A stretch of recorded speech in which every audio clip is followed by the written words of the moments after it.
Welcome to yet another series, another summer, another series.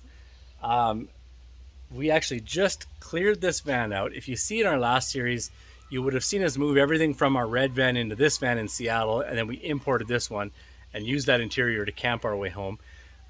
We're selling those cabinets now. They don't really serve us any purpose because we want to build this out to be a permanent camper. But yeah, this kicks off turning this into our new camping van. But 3.0 version 3.0. Van 3.0, yes, yeah. Another exciting thing too, and this is why we're kicking it off, is we just got this delivered.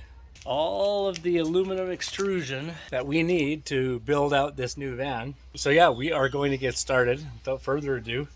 We're going to start with the sound deadening. We're going to insulate, which isn't, we don't do very much you don't need as much as you think, and we'll show you through the process how and why we decided on what we decided on. Then building out the cabinets, building out the bed system. It's going to have a cool new rock and roll bed, an improvement on our last one. If you haven't seen those, go back and look at our other videos. And then getting it all wired up. Here we go.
So we are done. As you can see, the inside of the van is now totally cleared out. We've even cut the carpet up here at the front. Our reasoning is we do want to keep the carpet. We're going to use it for insulation because It's there, it's free, it's been in place for so long, but we didn't cut it because it's really dirty. We want to give it a pressure wash. So we're going to clean it out really good.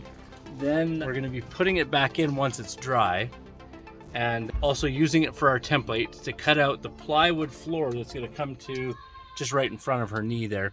So we're going to head over to the car wash, blast this thing clean, because it's got years and years of dust. We want to make sure the wheel wells and everything are clean before we put the butyl sound deadening on and the foam.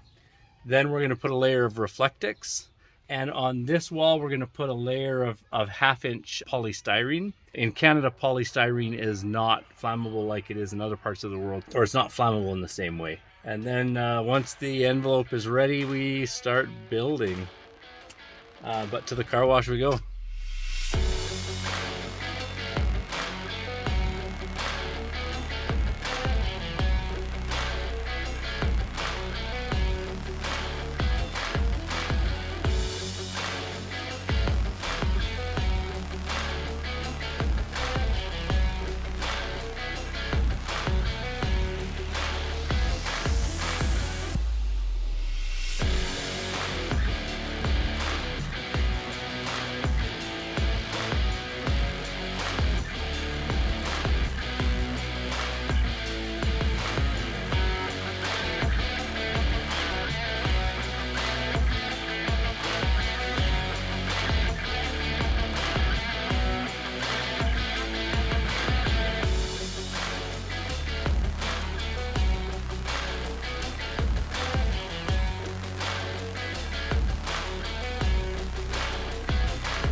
It's always nice when you don't have anything else in your van. You can just go nuts with a pressure washer on the carpet, and really everything can be wiped down. I think it idled kind of rough for the first half hour after we were done, but as it dries out, it works that stuff out. Then we're going to get to some of the other smaller tasks, like putting the butyl sound deadening in the walls, as well as we're using a foam from the same company to put over top of that. Then the walls can go back in. We do want to send them to upholstery too. We're going to get the top part, this portion of the door panels, recovered in white leather, essentially vinyl, like we had in our last van. We loved that, easy to clean up. And even though it was white, we thought it might discolor quickly, but it really didn't. It stood up really well. You're on. All right, so wait, this camera? Right there? No, that one there. Okay. Okay, so for all intents and purposes, we are done this van build. So now comes the most anticipated part. So we got to peel the plastic off of all of the cabinets.